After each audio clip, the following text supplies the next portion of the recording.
Okay, welcome na welcome. Nandito naman po ang iyong lingkod, Greg Chan po, mga kagrasa. Ang topic natin ngayon, mga kagrasa, is tungkol sa CDI ng Neosol at CDI ng Neo Sporty, mga kagrasa. Mga kagrasa, na-interest ako na gawin ito ng video kasi maraming nagtatanong, mga kagrasa, kung andar ba ang isang Yamaha Mio Sporty na CDI kung ikakabit sa Neosol Yamaha, mga kagrasa. Kaya ginagawan ko ng video para malaman natin, mga kagrasa, kasi magkaparehas lang ang kanyang kulay ng wire socket connector, mga kagrasa. At magkaparehas sila na mayroong 6 pins at mayroong 5 wires connection, mga kagrasa. At saka ang kulay ng wire is magkaparehas lang, mga kagrasa. Kaya ginagawan ko ng wiring diagram para hindi tayo malilito, mga kagrasa. Para kung mayroon man tayong ayusin o gumagawa man tayo ng mga conversion, is alam natin kung anong CDI, mga kagrasa. Kung saan ang mga wire, kung saan siya nagpwisto, mga kagrasa. Kung ano ang kanyang connection at kung ano ang kanyang function, mga kagrasa. Kaya napakahalaga na malaman natin kung ano ang function sa bawat bistuhan ng wire socket connector ng ating CDI, mga kagrasa. Kasi halos-halos magkaparehas lang sila, mga kagrasa. Ang kanila lang mga wire connection ang nagkaiba, mga kagrasa. Okay, simulan natin ang diskusyon, mga kagrasa. Ito, mga kagrasa, ang dalawang CDI. Ang isa ay ang Neosol CDI at ang isa naman ay Neo Sporty CDI. Okay, unahin natin itong sa Neosol, mga kagrasa. At ang CDI ng Neosol is mayroon siyang 6 pins at may 5 wires, mga kagrasa, na mayroong connection. Okay, ito ang pistuhan ng orange wire, mga kagrasa. At ito namang pangalawang wire, mga kagrasa, is ito ang black wire. Then itong pangatlong wire is ito ang brown wire, mga kagrasa. Then next namang connection, mga kagrasa, is ito namang white na may lining na red, itong sa bandang ilalim, mga kagrasa. Then itong panglimang wire connection, mga kagrasa, is itong white na may lining na blue. Then ito namang kasunod, mga kagrasa, na position is walang connection siya, mga kagrasa. Walang wire connection. Okay, take note, mga kagrasa, ha. Napakahalaga na malaman natin kung saan position ang walang wire connection, mga kagrasa. Okay, simulan natin, mga kagrasa, kung ano ang mga kulay, kung saan galing, kung saan patungo, at kung ano ang kanyang mga function, mga kagrasa. Okay, ang unahin natin na connection, mga kagrasa, is itong orange wire.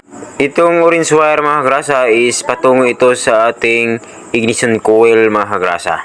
At dito sa orange wire dumadaan ang output volts patungo sa ating ignition coil, mga kagrasa. And then next naman, mga kagrasa, is ito namang black wire. Itong black wire is ito ang connection patungo sa ating ground, mga kagrasa. Okay, ito ang kanyang pwistuhan. At ito naman ang pangatlong wire, mga kagrasa, sa bandang ibabaw, itong brown wire. Itong brown wire is ito ang patungo sa ating ignition switch, mga kagrasa. At ito ang tinatawag na accessories wire, mga kagrasa. At dito dumadaan ang 12 volts na galing sa ating ignition switch, mga kagrasa.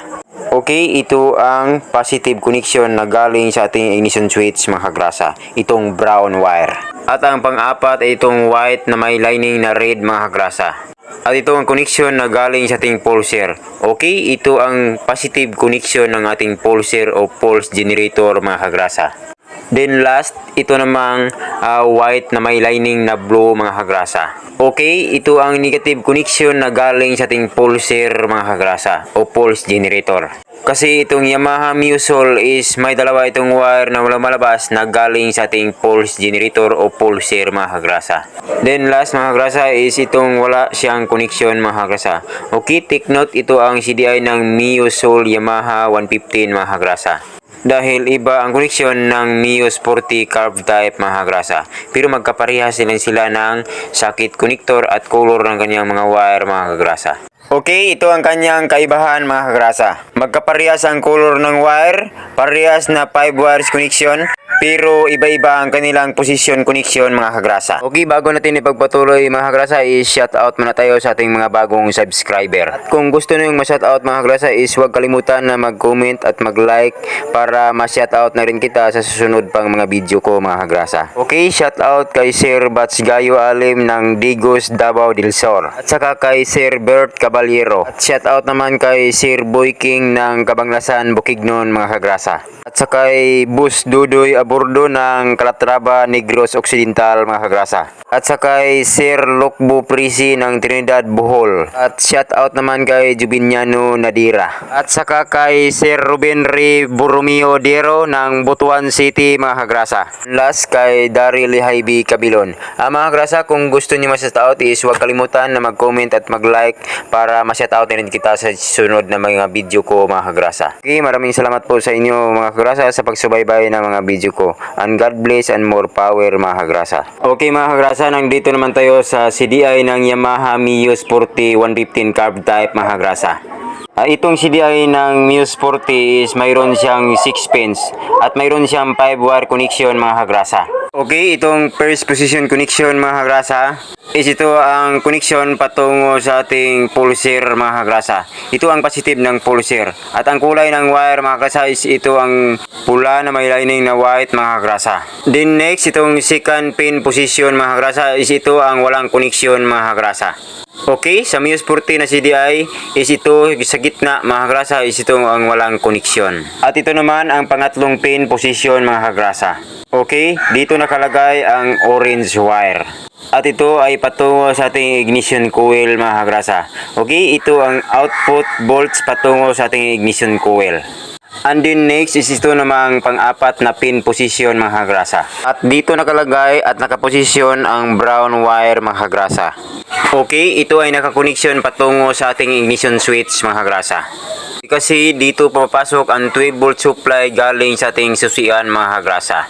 At ito ay tinatawag na accessories pin position mga kagrasa. Okay, ang kasunod naman is ito namang panglimang pin position mga kagrasa. At dito nakaposisyon ang black wire mga kagrasa. Okay, itong black wire is ito ang sisilbing negative mga kagrasa. Nakakunik ito sa chassis ng ating motorsiklo mga kagrasa. Okay, ito ang ground pin position mga kagrasa. Okay, ang kasunod naman is ito ang pang-anim na pin position mga kagrasa. At dito nakaposisyon ang wire na white na may lining na blue mga kagrasa.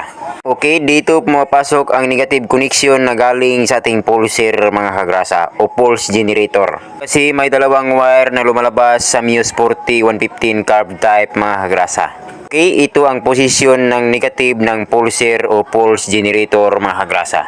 Okay, ito ang mga kaibahan mga kagrasa sa mga koneksyon ng Mio Sporty carb type 115 at sa Mio Sol 115 carb type mga kagrasa.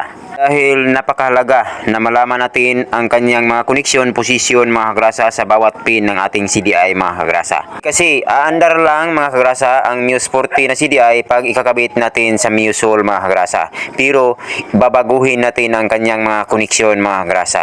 Kasi pag hindi natin babaguhin mga kagrasa is masisira ang ating CDI mga kagrasa. Kasi biglang pumapasok ang 12 volts sa accessories wire natin mga kagrasa sa tuwing inion natin ang ating susian.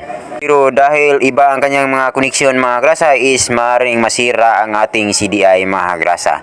Kaya kung mag-convert man tayo is babaguhin natin ang kanyang mga koneksyon mga kagrasa. Sundin na natin ang pattern mga kagrasa. Kaya dagdag kaalaman lang mga kagrasa, bago tayo magsagawa ng mga wiring conversion is alamin natin kung ano ang kanyang mga koneksyon sa accessories wire mga kagrasa at sa kanyang ground mga kagrasa. At alamin natin kung ano ang bawat position, pin position ng ating CDI mga kagrasa bago tayo mag-convert mga kagrasa para hindi masisira ang ating ginagawang conversion mga kagrasa. Dagdag kaalaman pa mga kagrasa, bago tayo magsagawa ng conversion is alamin natin ang timing contact sa pulser sa flywheel mga kagrasa. Dahil ito ang pinakamahalaga. Dahil mag-malfunction talaga ang conversion natin pag hindi katugma ang timing contact sa ating pulser mga kagrasa sa CDI na ating ginagamit na pag-convert mga kagrasa. Okay? Maraming salamat po. Sana mayroon kayong natutunan sa mga video ko mga kagrasa. Don't forget to subscribe, Greg Chan po mga kagrasa.